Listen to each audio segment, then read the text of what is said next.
Hello বন্ধুরা, আজকে বানাচ্ছি ওলকপি দিয়ে চিংড়ি মাছ। তার জন্য ওলকপিটাকে অল্প নুন দিয়ে ভাপিয়ে নিয়েছি, ফোড়নের কিছু মশলা গুছিয়ে রেখেছি, কেটে রেখেছি আলু, জল ঝরিয়ে রেখেছি ওলকপি, রেখেছি টমেটো, কাঁচা লঙ্কা, আদা বাটা সহ কিছু গুঁড়ো মশলা গুছিয়ে রেখেছি, মটরশুঁটি আর আগে থেকে ভেজে রাখা চিংড়ি মাছও গুছিয়ে রেখেছি। কড়াইতে তেল দিয়ে গরম হলে দিচ্ছি ফোড়নটা, ভালো করে নাড়াচাড়া করে ভাজা ভাজা হলে তাতে দিচ্ছি আগে থেকে কেটে রাখা আলুগুলো, দিচ্ছি পরিমাণ মতন হলুদ আর নুন।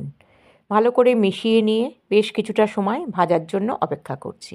ভাজা হলে দিয়ে দিচ্ছি কেটে রাখা টমেটো, কাঁচা লঙ্কা আর ভাপিয়ে নেওয়া ওলকপিটা। ভালো করে মিশিয়ে ঢাকনা দিচ্ছি, 5-6 মিনিট ভাজা ভাজা হওয়ার জন্য অপেক্ষা করছি। ঢাকনা সরিয়ে দিয়ে দিচ্ছি গুঁড়ো মশলার পেস্টটা। নাড়াচাড়া করে তেল বেরোনো পর্যন্ত অপেক্ষা করছি। তেল বেরোলে দিচ্ছি কিছুটা আখের গুড় আর পরিমাণ মতন গরম জল। তারপর দিচ্ছি মটরশুঁটিগুলো, মিশিয়ে নিয়ে দিয়ে দিচ্ছি আগে থেকে ভেজে রাখা চিংড়ি মাছটা। সব উপকরণ একসাথে মিশিয়ে নিয়ে আবারও ঢাকনাটা দিচ্ছি। 5-6 মিনিট মিডিয়াম আঁচে এটাকে ফুটতে দিচ্ছি। 5-6 মিনিট পর ঢাকনাটা সরিয়ে দিচ্ছি হাফ চামচ মতন ঘি।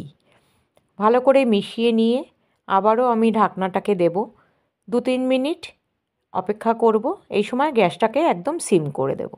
ঢাকনা সরিয়ে দিলেই তৈরি চিংড়ি মাছ দিয়ে ওলকপি। ভিডিওটি ভালো লাগলে অবশ্যই লাইক, শেয়ার এবং সাবস্ক্রাইব